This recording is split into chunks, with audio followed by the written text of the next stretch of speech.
മസ്കാരീറ്റ ഡൊറാഡ എന്നത് ഒരു professional ലൂച്ചദർ masked professional റെസ്ലറാണ്. ഇദ്ദേഹം 1982 ഫെബ്രുവരി 19 മെക്സിക്കോയിലാണ് ജനിക്കുന്നത്. മസ്കാരീറ്റ ഡൊറാഡയുടെ യഥാർത്ഥ പേര് അജ്ഞാതമായതിനാൽ അദ്ദേഹത്തിൻ്റെ വളരെ കുറച്ച് വിവരങ്ങൾ മാത്രമേ ലഭ്യമായിട്ടുള്ളൂ.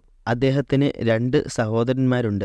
ഇരുവരും മിനി എസ്ട്രല്ലാസുകളായി പ്രവർത്തിക്കുന്നു. മസ്കാരീറ്റ ഡൊറാഡയുടെ WWEയിലുള്ള റിംഗ് നെയിമാണ് എൽ ടൊറീഡോ. 2000 മുതൽ 2007 വരെയുള്ള കാലഘട്ടങ്ങളിൽ ഇദ്ദേഹം ലൂച്ചദർ പ്രൊഫഷണൽ റെസ്ലിംഗ് എന്ന പ്രൊമോഷനുകളിലാണ് പ്രവർത്തിച്ചത്. പിന്നീട് 2007 മുതൽ 2011 വരെ കൺസീജോ മുണ്ടിയാൽ ഡി ലൂച്ച ലിബ്രെ എന്ന പ്രൊമോഷനുകളിലും പ്രവർത്തിക്കുകയും പിന്നീട് 2011-2012 കാലഘട്ടങ്ങളിൽ ഇൻഡിപെൻഡൻറ്റ് സർക്യൂട്ടിനായും പ്രവർത്തിച്ചു.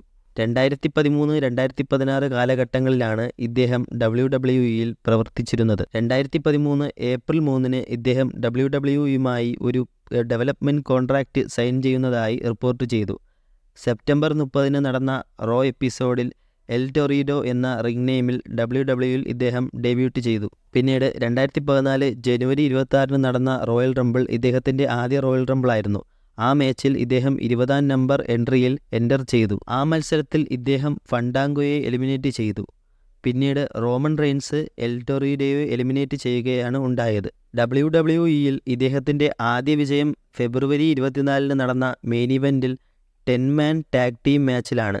ഹീത്ത് സ്ലേറ്ററിനെ പിൻ ചെയ്താണ് ഇദ്ദേഹം വിജയിക്കുന്നത്. പിന്നീട് ഇദ്ദേഹത്തിൻ്റെ ആദ്യ റൈവൽറി നടക്കുന്നത് ഹോൺസൂഗിളിന് എതിരെയാണ്. എക്സ്ട്രീം റൂൾസ് എന്ന പേപ്പർ വ്യൂവിൽ എൽ ടൊറീഡോ ഹോൺസൂഗിളിനെ VLC എന്ന മാച്ചിൽ പരാജയപ്പെടുത്തി. തുടർന്ന് പേയ്ബാക്ക് എന്ന പേപ്പർ വ്യൂയുടെ പ്രീ ഷോയിൽ ഇവരുടെ റീമാച്ച് നടക്കുകയും മാസ്ക് വേഴ്സസ് ഹെയർ എന്ന മാച്ചിൽ എൽ ടൊറീഡോ വീണ്ടും വിജയിക്കുകയും ചെയ്തു. 2015 മാർച്ച് 29 WWE ടാഗ് ടീം ചാമ്പ്യൻഷിപ്പിനുള്ള ഫെയ്റ്റൽ 4-വേ മാച്ചിൽ റെസ്ൽമേനിയ 30 പ്രീ ഷോയിൽ നടക്കുകയും പക്ഷേ ഈ മത്സരത്തിൽ പരാജയം ഏറ്റുവാങ്ങുകയും ചെയ്തു. 2016 മെയ് 6 WWE ടെലിവിഷനിൽ 2016 പ്രത്യക്ഷപ്പെടാത്തതിന് ശേഷം എൽ ടൊറീഡോയെ WWE റിലീസ് ചെയ്യുകയാണ് ചെയ്തത്. ഇദ്ദേഹം 2016 മുതൽ നിലവിൽ ഇൻഡിപെൻഡൻറ്റ് സർക്യൂട്ടിലെ നിരവധി പ്രൊമോഷന് വേണ്ടി മസ്കാരീറ്റ ഡൊറാഡോ എന്ന റിംഗ് നെയിമിലാണ് പ്രവർത്തിക്കുന്നത്.